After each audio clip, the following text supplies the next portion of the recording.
generation of us. Happy birthday to you. Many happy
Wow, amazing.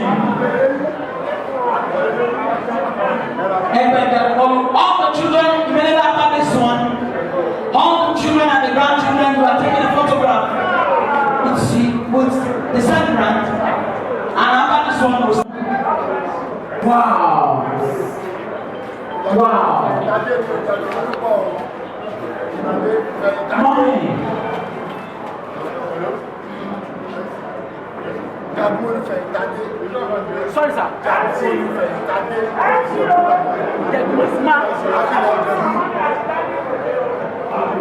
God bless you, sir. I'm the youngest papa, 1 minute. I'm fine boys.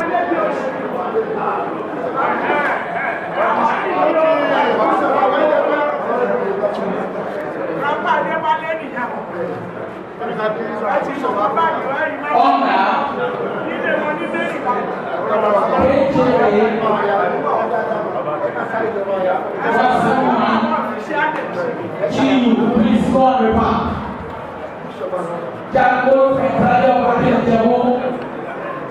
Okay.